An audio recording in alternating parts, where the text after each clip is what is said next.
भगवान विष्णु जो है प्रधान पुरुष हैं। भगवान विष्णु स्थित सर्ग और लय के मुख्य हेतु हैं। ऐसा महाराज व्यास जी ने मैत्रेय जी से वर्णन किया। कहा वो भगवान नारायण विष्णु जो है एक अनादि ब्रह्म है, एक को ब्रह्म द्वितीयो नाथ, और तो देवता अनेक देवता हैं, लेकिन ये देवता कहाँ से आए? भगवान विष्णु से।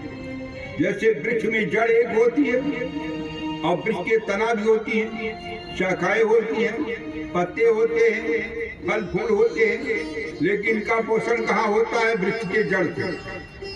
जड़ से ही इनको भोजन आहार मिलता है, तो ये बोलते हैं। तो ऐसे इस संसार के मुख्य जो है स्वरूप भगवान विष्णु का, ना हो न रात्रिम न नभो न भूमिम नाशीतमो ज्योति भूषणान्यता श्रोतार्वहस्थान कलभ्यदेकं प्रधानिको ब्रह्मपुनाथ दासिता। महाराज व्यास जी ने कहा, हे मैत्रेय जी, जब ये रात्र नहीं था, दिन नहीं था, आकाश नहीं था, भूमि नहीं थे और सूर्य चंद्रमा नहीं थे, ज्योत नहीं थे, उस समय भी प्रधानिकम ब्रह्मभूत सदासी थे। उस समय भगवान विष्णु विराजमान थे। ऐसे भगवान विष्णु के द्वारा प्रकृति का निर्माण हुआ है। सबसे पहले प्रकृति का निर्माण हुआ है और भगवान विष्णु के द्वारा ही महातत्व की उत्पत्ति हुई है। भगवान विष्णु के द्वारा त्रिबंधन संकारो महातत्व जायते भूत्याण हेतुस्य त्रिगुणाति महामने है। भगवान विष्णु के द्वारा तीन प्रकार के अहंकार, काम, मोह, महामोह की उत्पत्ति हुई है। और भूतादिकुर्बाणी संतोषकम पदा ससर्तम नात्रादि आकाशे सब लक्षणम। भगवान विष्णु के द्वारा जो तन्मात्रा है, शब्द रूप गंध स्पर्श, इसकी उत्पत्ति हुई। और जब ये शब्द की विकृति हो गई, शब्द विकृत हो गया, तो वायु की उत्पत्ति हुई।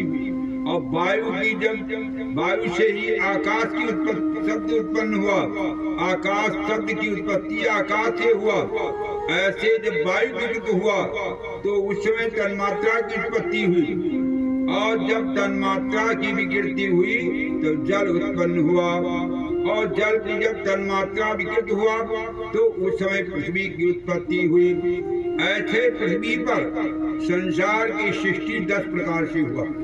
भूत सर्ग, महत सर्ग, वैसे तो 10 सर्गों से संसार की सृष्टि हुई, लेकिन मुख्यतः 3 है। भूत सर्ग, महत सर्ग, वैकारिक सर्ग। इन 3 सर्गों महत ये जो है सर्ग मुख्य हैं।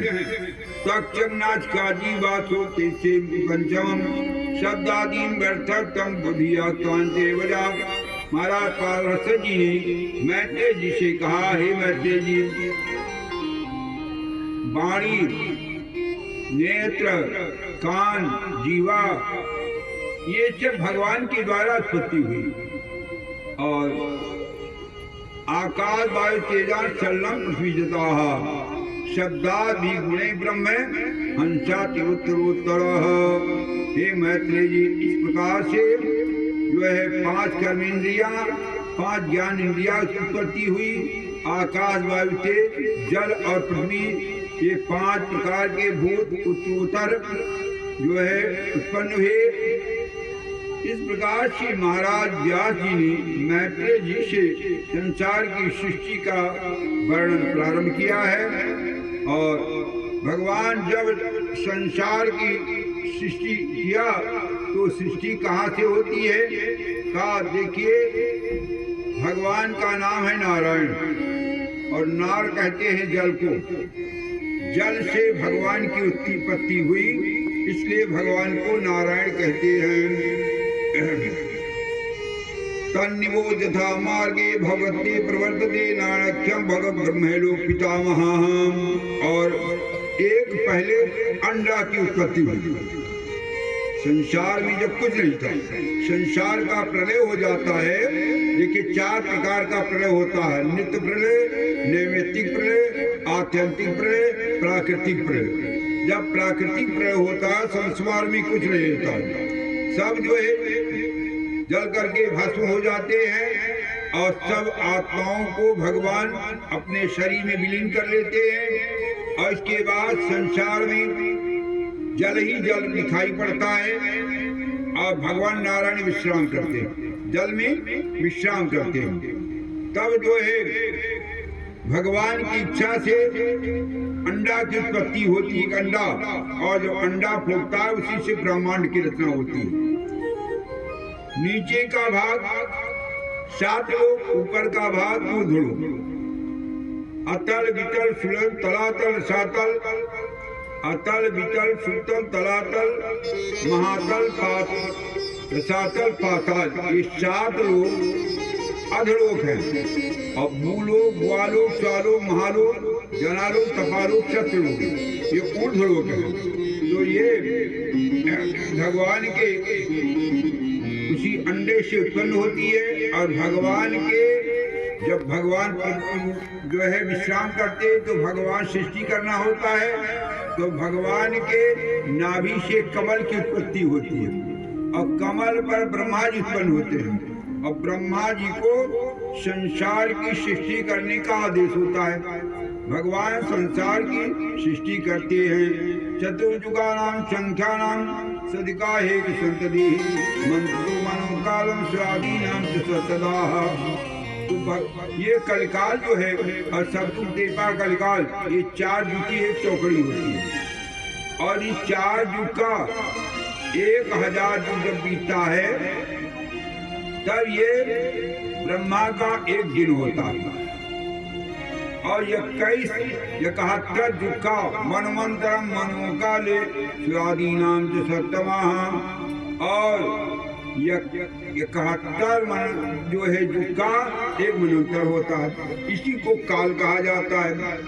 ऐसे मनवंतर में 8,52,000 ये भगवान ब्रह्मा की आयु का प्रमाण है। और इसके पश्चात 3,67,20,000 ये भी मानव के अनुसार ब्रह्मा की आयु का प्रमाण है। और जब इतना समय बीतता है तब उसको प्रलय का समय आता है, तब इसको 12 कल्प कहते हैं। हमारे विद्वानों संकल्प बोलते हैं तो बोलते हैं 12 कल्पे, ये भगवान 12 का वही कल्प है। इस प्रकार से भगवान ब्रह्मा को आदेश हुआ संसार की सृष्टि करने का लिए, तो भगवान ब्रह्मा संसार की सृष्टि करते हैं। कैसे करते हैं और किस प्रकार से होता है? महाराज ब्रह्मा जी जब सृष्टि करने का विचार करते हैं तो उस समय पृथ्वी जो है जल में लिप्त रहती है। सृष्टि करें तो यहाँ पर सृष्टि के अनुसार नर, मानव, दानव, देवता, ऋषि कहाँ निवास करते हैं? प्रकृति का निर्माण हुआ और ब्रह्मा जी जब संकुचित हुए तो महाराज मैत्रेय जी ने कहा कि हे महात्मा, व्यास पराशर जी ने मैत्रेय जी से कहा, हे मैत्रेय जी, जैसे भगवान पृथ्वी का उद्धार करने के लिए 12 अवतार लिया और महाराज देवताओं के कल्याण के लिए वामन ने अवतार लिया, भक्त की रक्षा के लिए भगवान नरसिंह अवतार लिया प्रहलाद की रक्षा के लिए। इसी प्रकार से भगवान मत्स्कुर्मादिकाम तद्दासाहं बबरास्थितम वैद्यंगम व्यं रूपम से शक्ता स्थितो। भगवान देखते देखते एक जब देखा पृथ्वी लुप्त है, पृथ्वी पड़ी हुई है रसातल में, पृथ्वी के उद्धार के लिए नारायण 12 अवतार लिए, 12 का रूप धारण किया और इसके बाद सीधे जल में प्रवेश किया। जिस समय भगवान जल में प्रवेश करते हैं, शनगादि ऋषि मुनि भगवान की स्तुति करने लगे और भगवान जैसे पहुंचे पृथ्वी को, पृथ्वी ने भगवान 12 को देखा, जैसे पृथ्वी ने भगवान की स्तुति किया है। नमस्ते पुंडरीकाक्ष शंकर गदाधरा माते से तुम तो हमको विचरा। भगवान की स्तुति पृथ्वी ने किया। हे नारायण